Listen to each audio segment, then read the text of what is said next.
सो राहुल जी ने जो बोला है हम उसके साथ हैं और बीजेपी सिखों की भावनाओं के साथ खेलना बंद करे।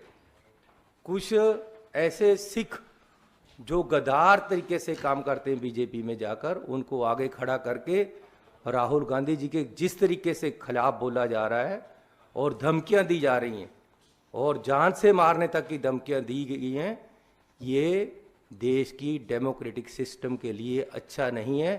किस तरफ बीजेपी सरकार देश को ले जा रही है, ये बीजेपी को सोचना पड़ेगा। और वो जो ये मरवाहा जैसे लोग हैं जिन्होंने उनको धमकियां दी हैं, उसी समय उन पे पर्चा हो जाना चाहिए था कि देश के ऑपोजिशन लीडर को किस तरीके से कि जी जो हाल तुम्हारे पूर्वजों का हुआ तुम्हारा भी होगा, ये धमकियां जो दी गई हैं इन पे उसी समय पर्चा हो जानी चाहिए था। और हम मांग भी करते हैं कि उन पे पर्चा हो।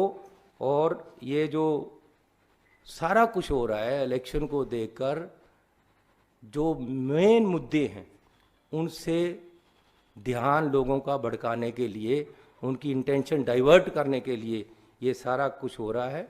मैं पूछना चाहता हूँ कि पंजाब एक खेती प्रधान सूबा है।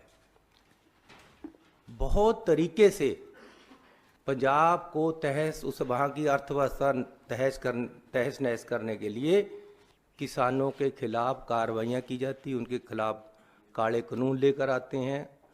इस बार भी ये चोने की फसल है, पैडी, वहाँ आज तक शैलरों में चावल उड़ रहा है, उठाया नहीं गया। हर शैलर वाले को 1 से 10 करोड़ रुपए तक का घाटा पड़ गया है। सरकार चाहती है कि पंजाब में खेती ना हो, इसलिए खेती वालों को हैरान किया जा रहा है, उनको परेशान किया जा रहा है, उनके बिजनेस खराब किए जा रहे हैं, उनकी फसल उठाई नहीं जा रही। ये सारा कुछ पंजाब और पंजाबियत और सिखों को ख़त्म करने की एक बहुत बड़ी साजिश है जो मैं आपके सामने रखना चाहता हूँ।